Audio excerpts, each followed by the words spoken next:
ये सब बातें हम सब जानते हैं। कोई ऐसा है जो ये बात नहीं जानता? क्या है, एक कान को अंगुली से दबाइए ऐसे, और एक कान से कथा सुनिए तो कथा अंदर जाएगी। दो कान है, इधर सुनते इधर निकल जा रहा है। दबाना नहीं है, उसे हृदय में उतारना है। और बार बार कथा सुनते सुनते, बार बार ये सब बातें जानते जानते धीरे धीरे धीरे धीरे धीरे धीरे मन को विश्वास हो जाता है। धीरे धीरे हमारे शरीर के विकार एक बार के सुनने में नहीं निकलता, एक बार में जिससे निकल जाए फिर वो तो विशेष व्यक्ति है।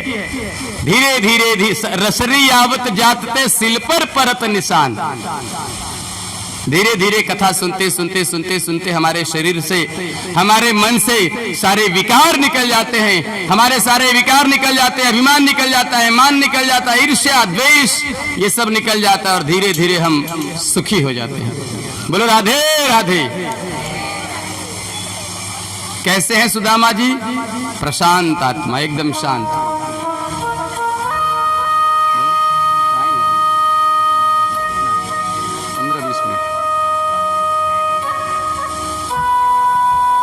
और एक विशेषण दिया गया, लोगों के नाम के आगे विशेषण लगाए जाते हैं, अंग्रेजी में हम एडजेक्टिव कहते हैं। एक विशेषण और लगाया गया है सुदामा जी के लिए, जितेंद्रियः, अपने इंद्रियों को जीत लिए हैं। कैसे? अब जिसको कुछ नहीं चाहिए, अपने पास जो है उसी में प्रसन्न रहे। दूसरे की वस्तु को देख करके मन में यदि लोभ उत्पन्न हो जाए तो समझो आपसे बड़ा दरिद्र संसार में कोई नहीं है। एक उदाहरण के माध्यम से समझें। और हम जितेंद्रिय तभी होंगे जब हमें ज्ञान होगा।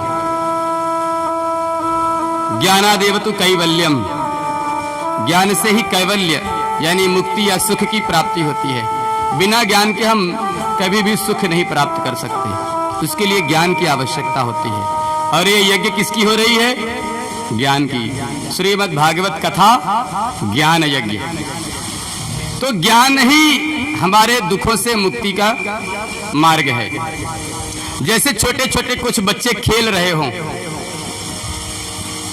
2-3 बच्चे खेल रहे हों, अब उसमें से किसी एक बच्चे का पिता आए और सुंदर गाड़ी, चाबी भरने वाला, रिमोट वाला लाए और अपने बच्चे को दे दे।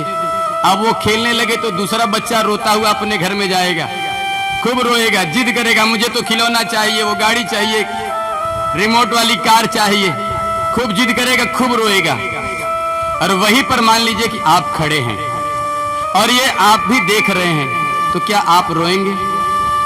नहीं रोएंगे। क्यों? क्योंकि आपको ये ज्ञान है कि ये खेलने की वस्तु, खिलौना बच्चे के लिए है, मेरे लिए नहीं है।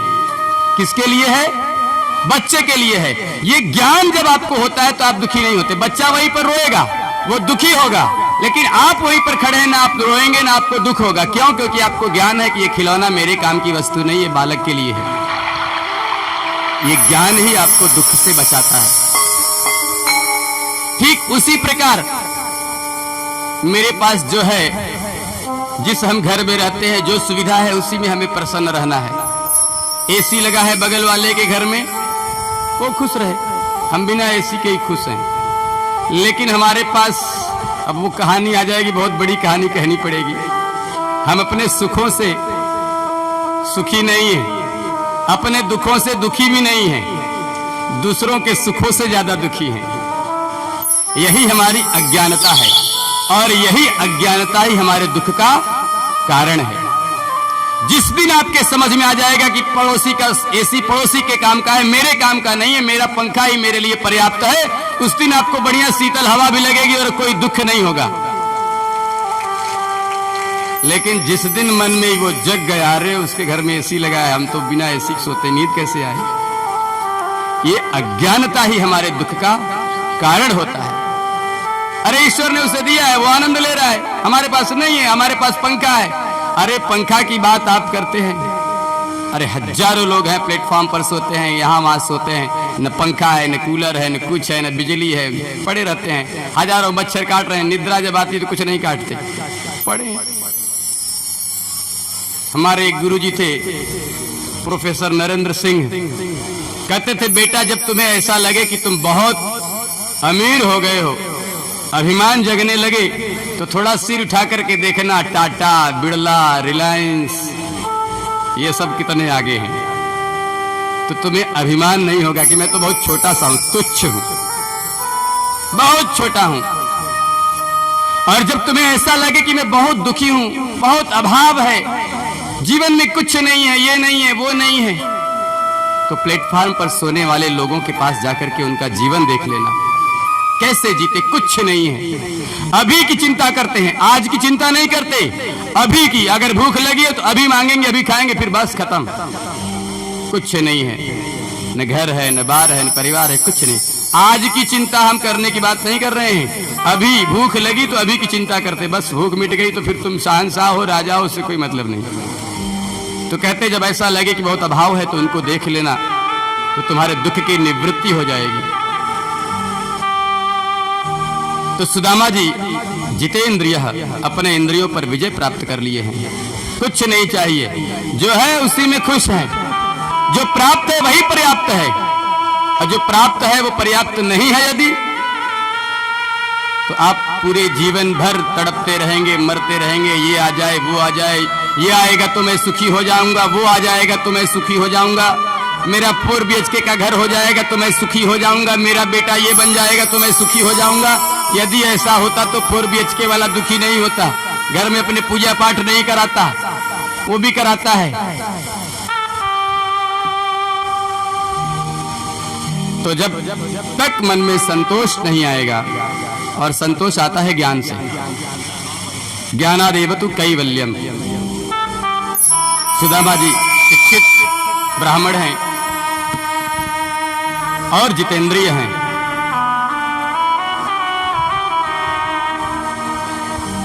यदृच्छयोपपन्नेन वर्तमानो गृहाश्रमी तस्य भारा कुचैलस्य शुक्षामा च तथा विधा। सुदामा जी की धर्म पत्नी है, नाम है सुशीला। जैसा नाम वैसा गुण, सुष्ठुर शीला यस्या सा सुशीला, जो शीलवती है वो शीला। परंतु दरिद्रा सीदमाना सा वेपमानाभिगम्य च।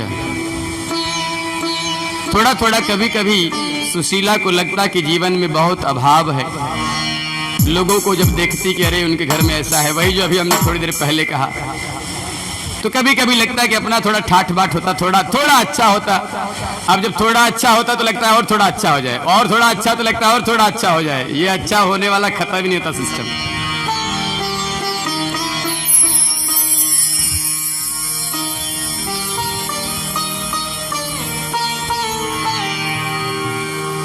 परम पतिव्रता हैं देवी सुशीला। सुदामा जी के मित्र हैं श्री कृष्ण, और भगवान श्री कृष्ण के परम भक्त हैं सुदामा। भगवान का नाम जो है दीन बंधु, उनका बंधु कोई दीन है, उसकी कथा हम लोग चरित्र श्रवण कर रहे हैं। एक दिन सुदामा जी की पत्नी कहती हैं सुशीला कि हमने सुना है आपके मित्र हैं श्री कृष्ण द्वारिकाधीश। अरे इतनी गरीबी हम लोग झेल रहे हैं, सुबह खाते हैं तो शाम की चिंता नहीं है कुछ, शाम को खाते हैं तो सुबह की चिंता नहीं है कुछ। सुदामा जी का एक नियम था, वो 5 घर में भिक्षा मांगते थे। आजकल के भिखारी 5 घर में नहीं मांगते, जब तक भरपूर नहीं मिल जाएगा तब तक मांगते हैं। सुदामा जी का नियम क्या था? केवल 5 घरों में जाना और जो दिया उसको लेकर के आना। 6वें घर, मान लो किसी दिन पहले वाले ने नहीं दिया, चलो दूसरे वाले ने भी नहीं दिया, अब ऐसा संयोग आया कि तीसरे ने भी नहीं दिया, चौथे भी नहीं दिया, 5वें ने भी नहीं दिया। रोज रोज हमारे यहाँ पर्चे रहते हो, चलो दूसरा दरवाजा देखो, ऐसा कह के अगर किसी ने नहीं दिया तो सुदामा जी 6वें घर नहीं जाते, सीधा अपने घर आते थे। और उस दिन उनके घर में एकादशी होती थी। सब व्रत रखते थे, बालक भी हैं छोटे छोटे। तो सुशीला कहती हैं कि हमने सुना है कि आपके सखा हैं द्वारिकाधीश। ननु ब्रह्मन् भगवतः सखा साक्षात् श्रियः पतिः ब्रह्मणश्च शरण्यश्च भगवान सात्वतर्षभ। हमने सुना है कि द्वारिकाधीश के पास कोई जाता है तो बहुत सम्मान करते हैं, उनको बहुत सारा दान भी करते हैं। और आपके तो सखा हैं, आप जब जाएंगे तो आपका सम्मान भी होगा, कुछ आपको देंगे भी।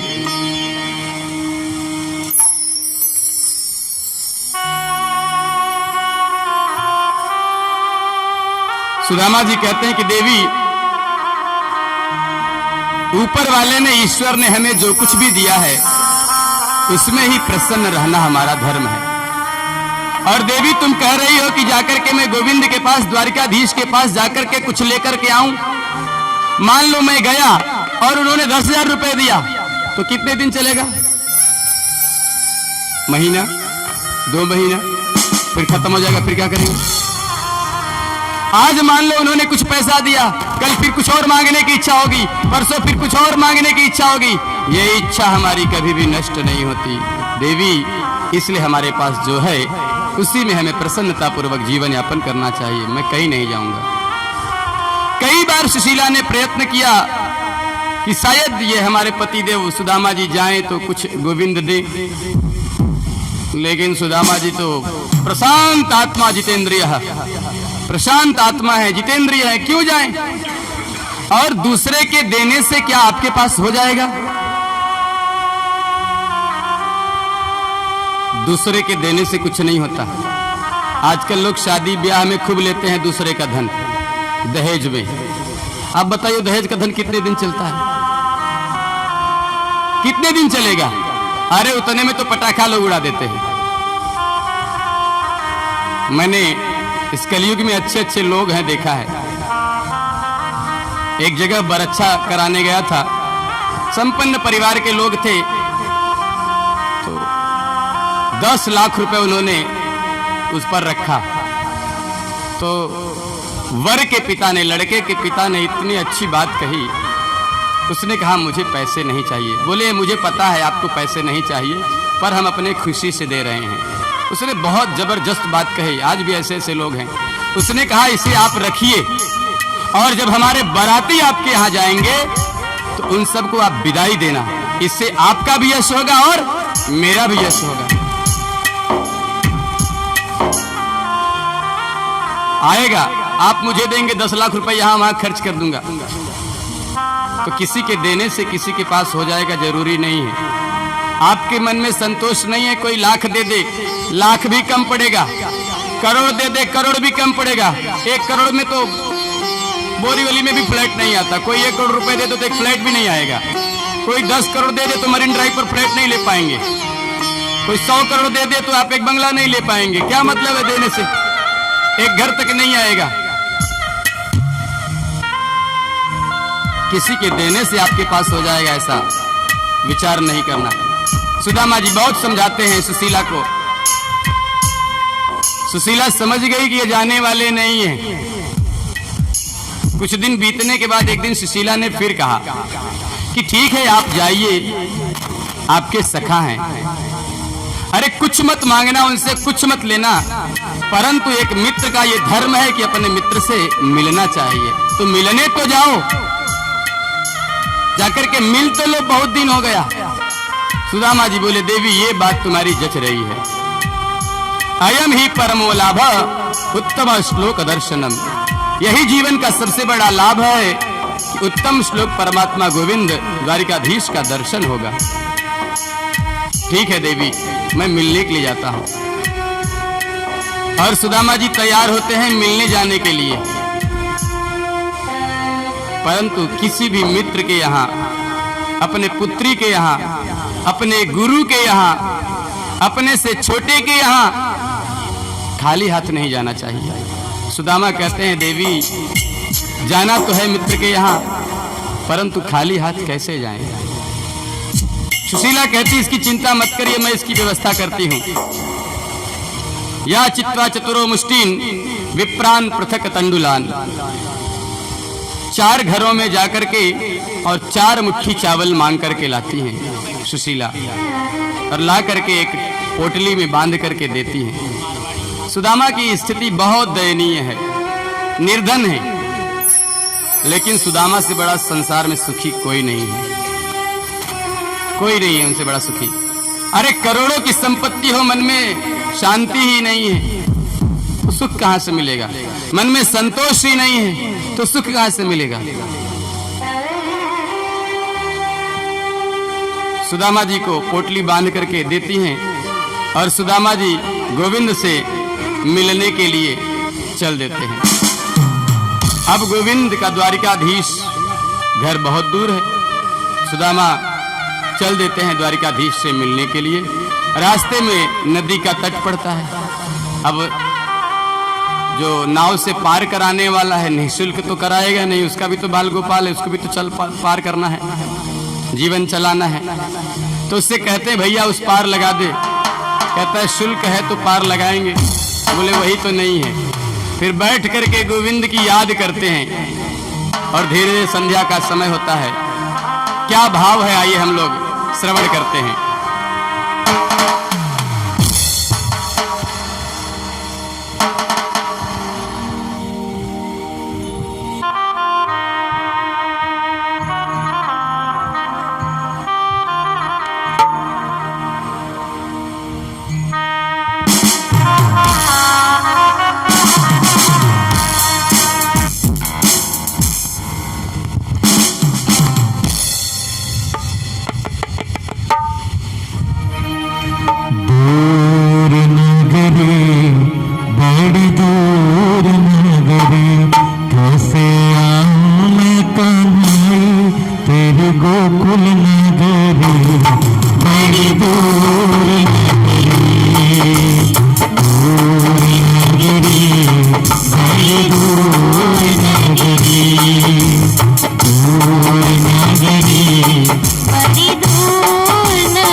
Oh